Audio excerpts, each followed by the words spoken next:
Hi guys, welcome back to my channel. आज हम पढ़ने वाले हैं पार्ट 2 ऑफ आईआरएफ। तो जिसने भी पार्ट 1 नहीं पढ़ा है उसका लिंक मैंने ऊपर अटैच कर दिया है, तो प्लीज़ आप पहले उस क्लास को देखिएगा, देन उसके बाद इस क्लास को कंटिन्यू कीजिएगा। तो गाइस, आज हम पढ़ेंगे सबसे पहले process of making a law. तो प्रोसेस के अंदर सबसे पहले हमें ये जानना ज़रूरी है कि लॉ को एक ड्राफ्ट की फॉर्म के अंदर लिखा जाता है। तो ड्राफ्ट की फॉर्म के अंदर इसलिए लिखा जाता है ताकि इसको प्रेजेंट किया जा सके हमारी पार्लियामेंट के अंदर। तो पार्लियामेंट के अंदर जब ये ड्राफ्ट प्रेजेंट होता है, इसको बोलते हैं हम बिल। तो जब बिल को हमारे पार्लियामेंट के अंदर प्रेजेंट किया जाता है, तो ईदर ऑफ द हाउसेस के अंदर उसको प्रेजेंट किया जाता है। तो हमारे दो हाउसेस हैं, सबसे पहला है हमारा लोअर हाउस, दूसरा है हमारा अपर हाउस। लोअर हाउस को हम इन जनरल लोकसभा बोल देते हैं एंड अपर हाउस को हम इन जनरल राज्यसभा बोल देते हैं।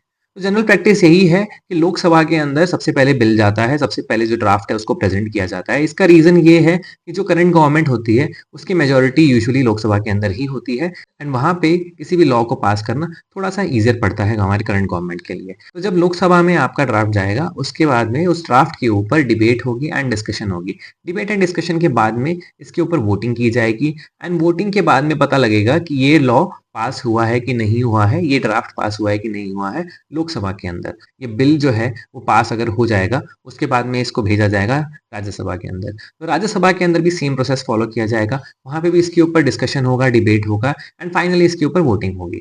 जब ये ड्राफ्ट जो है वो राज्यसभा में भी पास हो जाएगा, तो राज्यसभा में पास होने के बाद में इसको भेजा जाएगा हमारे प्रेसिडेंट ऑफ इंडिया के पास में। तो प्रेसिडेंट ऑफ इंडिया इसके ऊपर अपना असेंट देंगे। असेंट का सिंपली मीनिंग ये है कि वो इसको कंफर्म करेंगे, साइन करेंगे, इसके ऊपर अपना कंसेंट दे देंगे। प्रेसिडेंट के असेंट मिलने के बाद में भी इस लॉ को हमें लोगों तक पहुंचाना होगा। तो लोगों तक पहुंचाने के लिए सबसे पहले हमारा जो स्टेप आता है वो आता है कि गवर्नमेंट क्या करती है, ऑफिशियल गैजेट ऑफ इंडिया के अंदर एक नोटिफिकेशन देती है।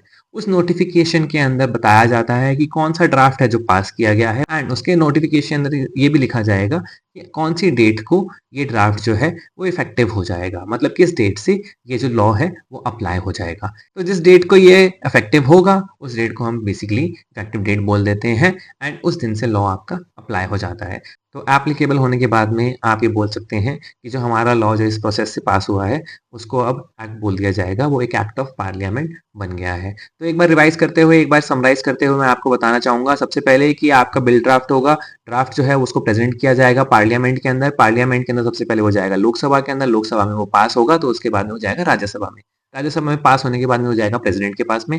प्रेसिडेंट उसके ऊपर अपना असेंट देंगे, उसके बाद में उसको नोटिफाई किया जाएगा गवर्नमेंट द्वारा ऑफिशियल गैजेट ऑफ इंडिया के अंदर। ऑफिशियल गैजेट ऑफ इंडिया के अंदर वो नोटिफाई होगा तो उसके अंदर एक एप्लीकेबल डेट दी जाएगी, इफेक्टिव डेट दी जाएगी। उस डेट के बाद से इस लॉ को बोला जा सकता है कि वो एक एक्ट ऑफ पार्लियामेंट बन गया है। तो गाइज, इसके बाद हम देखेंगे कि इंडिया के अंदर कितने टाइप ऑफ लॉज हैं। तो इंडियन लीगल सिस्टम के अंदर 4 टाइप्स ऑफ लॉज हैं: criminal, civil, common and principal of natural justice. सबसे पहले हम पढ़ने वाले हैं आज क्रिमिनल लॉ के बारे में। क्रिमिनल लॉ आपको समझ आ रहा होगा नाम से ही कि क्रिमिनल्स के रिगार्डिंग जो लॉ बनता है उससे रिलेटेड है।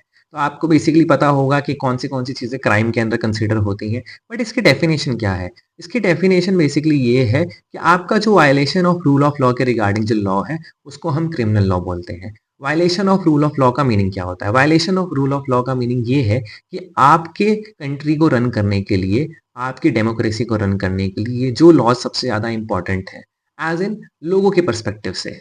कॉन्स्टिट्यूशन हाँ सबसे इंपॉर्टेंट लॉ है, सबसे सुप्रीम लॉ है, बट एक अच्छी कंट्री वो मानी जाती है जहाँ पे क्राइम बहुत कम होता है एंड क्राइम को कम करने के लिए हमें क्रिमिनल लॉ बनाना पड़ता है। तो इसलिए बोला जाता है कि रूल ऑफ लॉ को मेंटेन करने के लिए आपको क्रिमिनल लॉ की जरूरत है। तो क्रिमिनल लॉ के अंदर आपके पब्लिक रॉन्ग्स दिए जाते हैं जिसको हम ऑफेंसेस भी बोल देते हैं एंड ऑफेंसेस के रिगार्डिंग आपकी पनिशमेंट भी दी जाती है। तो आपको बताया जाएगा कि कौन सी चीज क्राइम कंसिडर होगी एंड उस क्राइम को अगर आप कमिट कर रहे हो तो उसके रिगार्डिंग आपकी पनिशमेंट भी क्या होगी। तो गाइस, ये जो क्राइम है और उसकी पनिशमेंट है उसको हम कवर करते हैं इंडियन पीनल कोड 1816 के अंदर, जिसको हम शॉर्ट में आईपीसी बोल देते हैं। तो आईपीसी करंटली अप्लाई नहीं हो रहा है, उसको रिप्लेस कर दिया है बीएनएस ने। बीएनएस इज भारतीय न्याय संहिता 2023।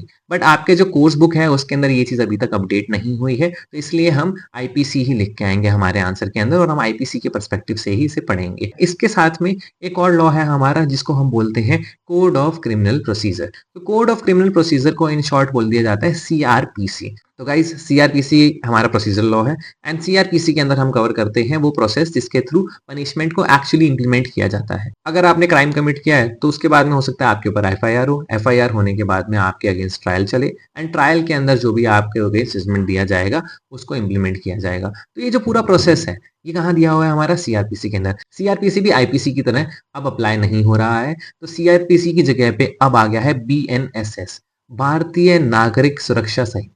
तो ये भी अपडेट नहीं हुआ है आपके सिलेबस के अंदर, इसलिए हम अभी सीआरपीसी ही पढ़ रहे हैं। क्राइम के कुछ एग्जांपल मैंने यहाँ पे लिखे हैं तो आप उनको देख के समझ सकते हैं कि क्राइम क्या होता है। जैसे कि मैंने लिखा है murder, rape, theft, fraud, cheating and assault. तो ये सारी चीजें किसके अंदर कवर होती हैं? क्राइम के अंदर कवर होती हैं। तो आपको क्रिमिनल लॉ समझने के लिए ये चीज समझनी पड़ेगी कि यहाँ पे आपकी पनिशमेंट दी जाती है। क्रिमिनल लॉ के अंदर पनिशमेंट दिए जाने का एक मेजर रीजन ये है कि आप अगर कोई भी क्राइम कमिट करते हो तो वो सोसाइटी एट लार्ज को अफेक्ट करता है। फॉर एग्जाम्पल अगर आपके मोहल्ले के अंदर मर्डर हो जाए तो मर्डर होने के बाद में आपको वो मोहल्ला सेफ नहीं लगेगा। कोई नया पर्सन अगर वहाँ शिफ्ट होना चाह रहा था, वो भी अब कतराएगा उस मोहल्ले के अंदर शिफ्ट होने से। उसका रीज़न ये है क्योंकि वहाँ पे एक ऐसा क्राइम कमिट हुआ है जिसकी वजह से आपके मन में डर बैठ गया है। तो ये जो डर है, ये सोसाइटी एट लार्ज के अंदर बैठता है। जहाँ पे भी क्राइम कमिट हो रहा है, जो भी लोग उसके आस-पास हैं, वहाँ पे सबके मन में एक डर आ जाता है। तो इसलिए बोला जाता है कि क्राइम सोसाइटी एट लार्ज को अफेक्ट करता है, क्योंकि अगर सोसाइटी में किसी के भी साथ अगर कोई क्राइम कमिट हुआ है, तो उसका डर सिर्फ़ उस इंसान को नहीं, उसका इम्पैक्ट सिर्फ़ उस इंसान को नहीं होता है, उसके अलावा उसके आस-पास के लोगों को भी, और जो उस एरिया के अंदर हैं या फिर उस पर्सन से रिलेटेड जो भी लोग हैं, उन सब पे उसका इम्पैक्ट बिल्कुल पड़ता है। तो गाइज़ क्रिमिनल लॉ के बाद हम पढ़ने वाले हैं सिविल लॉ। तो सिविल लॉ के अंदर बेसिकली हम देखते हैं उन डिस्प्यूट्स के बारे में जो कि इंडिविजुअल्स के बीच में होते हैं या फिर ऑर्गेनाइजेशंस के बीच में होते हैं। तो बेसिकली सिविल लॉ के अंदर आपके कुछ राइट्स हैं, उनका वायलेशन हुआ है एंड उसके रिगार्डिंग आप सिविल कोर्ट के अंदर कंप्लेन करते हैं एंड सिविल कोर्ट के अंदर कंप्लेन करने के बाद में सामने वाले को इस केस के अंदर पनिशमेंट नहीं मिलती है। सामने वाले को या तो इंजंक्शन मिलेगी जिसको बोलते हैं अपने स्टे ऑर्डर, एंड आपके फेवर में हो सकता है आपको डैमेजेस मिल जाए कंपनसेशन की फॉर्म के अंदर, आपको आपका हर्जाना मिल जाए।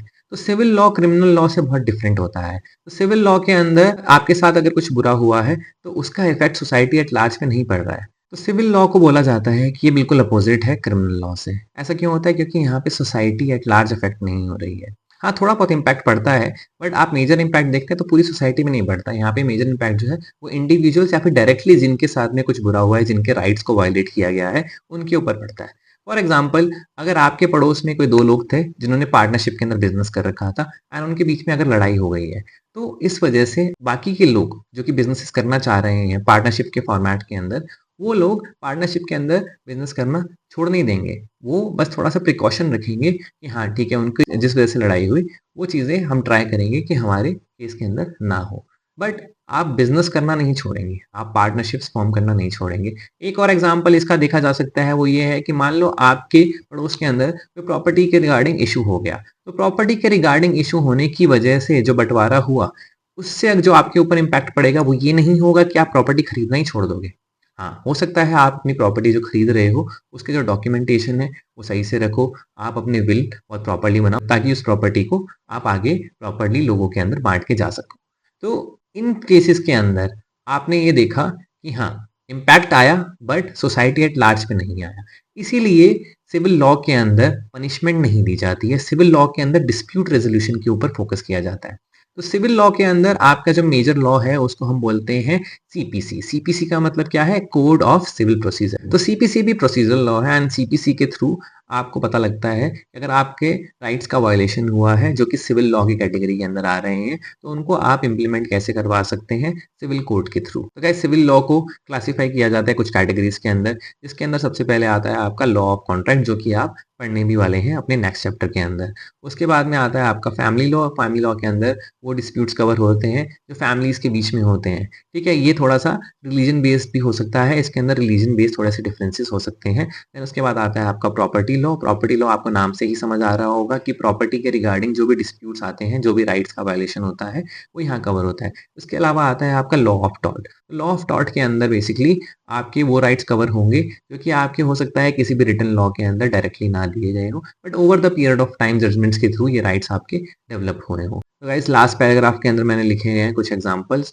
जिसके बेसिस पे आप समझ सकते हो कि आपके कौन से ऐसे सिविल रॉन्ग्स हैं, अगर वो आपके साथ होते हैं तो इनकी वजह से आपको सिविल कोर्ट के अंदर जाना पड़ सकता है। एंड इन केसेस में हो सकता है सामने वाले को पनिशमेंट ना मिले, बट आपको कंपनसेशन मिल सकता है एंड सामने वाले के ऊपर स्टे ऑर्डर लग सकता है। तो गाइज इसके बाद हम पढ़ने वाले हैं कॉमन लॉ के बारे में। आपको याद होगा सोर्सेज ऑफ लॉ के अंदर हमने एक सोर्स पढ़ा था जिसको हम बोलते हैं जुडिशियल प्रेसिडेंट्स। तो कॉमन लॉ जुडिशियल प्रेसिडेंट्स ही हैं। जो जजमेंट्स कोर्ट्स देते हैं उनको एज अ लॉ आप अप्लाई कर सकते हो एंड इसको हम कॉमन लॉ बोलते हैं। तो केस लॉ, जुडिशियल प्रेसिडेंट, ये सारे किसके अंदर कवर होते हैं? हमारे कॉमन लॉ की कैटेगरी के अंदर कवर होते हैं। तो guys article 141 of constitution India जो है वो सोर्स है आपके कॉमन लॉ का। इसके अंदर बेसिकली बोला गया है कि सुप्रीम कोर्ट जो भी जजमेंट्स देगा, सुप्रीम कोर्ट के जो भी जजमेंट्स होंगे वो पूरे इंडिया के अंदर बाइंडिंग होंगे।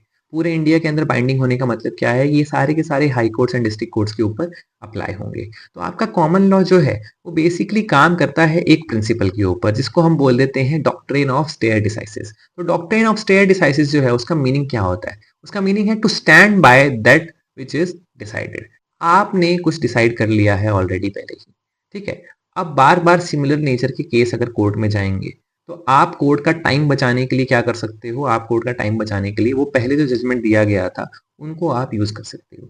बट आप कोई भी जजमेंट को किसी भी केस के अंदर यूज नहीं कर सकते हो। कोई भी जजमेंट को अगर आपको अप्लाई करना है एक पर्टिकुलर केस के अंदर तो आपको ये देखना पड़ेगा कि जो फैक्ट्स हैं और जो सर्कमस्टांसेस हैं वो on all four legs similar होने चाहिए या सेम होने चाहिए। तो जो आपका अर्लियर डिसीजन था वो बेसिकली अप्लाई इस केस के अंदर तभी होगा जब आपके सारे फैक्ट्स जो हैं वो अलाइन कर रहे होंगे प्रीवियस जजमेंट के साथ में, या फिर जो भी आपके सर्कमस्टांसेस हैं वो अलाइन कर रहे होंगे प्रीवियस जजमेंट के सर्कमस्टांसेस के अकॉर्डिंग। तो ये था आपका कॉमन लॉ जिसके अंदर हम ऑलरेडी एग्जिस्टिंग जजमेंट्स को अप्लाई करते हैं as law in future cases या फिर जो भी केसेस सिमिलर होते हैं ऑन ऑल फोर ग्राउंड्स।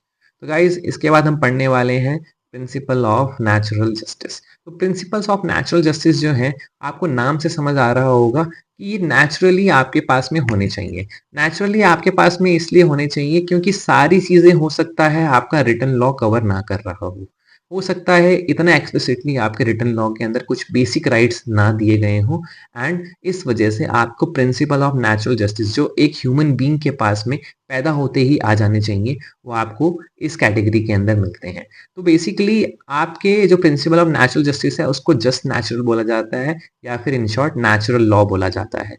तो ये बेसिकली फंडामेंटल प्रिंसिपल्स होते हैं जो आपको मिलने ही चाहिए या फिर आपके पास में होने ही चाहिए। वो राइट्स हैं जो आपको पास पैदा होते ही आ जाने चाहिए। अब हम देखने वाले हैं कुछ example principles of natural justice के रिगार्डिंग। तो प्रिंसिपल ऑफ नेचुरल जस्टिस के अंदर जो आपका पहला एग्जांपल दिया गया है वो है नेमो जुडेक्स इन कॉजा सुआ। नाम थोड़ा अटपटा सा है पर मीनिंग बहुत सिंपल है। मीनिंग क्या है इसका? No one should be made a जज इन हिज ओन केस। बहुत सिंपल सी बात है कि अगर आपने कोई क्राइम कमिट करा है या फिर आपने कोई ऐसा एक्ट करा है जिसकी वजह से सामने वाले के राइट्स का वायलेशन हुआ है, अगर आपको फिर कोर्ट में लेके जाया जाए और बोला जाए कि हाँ आप खुद ही हैं जो इस केस के अंदर जज हैं, तो क्या आप खुद को सजा देंगे या आप खुद के अगेंस्ट जजमेंट देंगे? नहीं देंगे। क्यों नहीं देंगे? क्योंकि कोई भी इंसान जो है वो खुद को सजा नहीं देगा।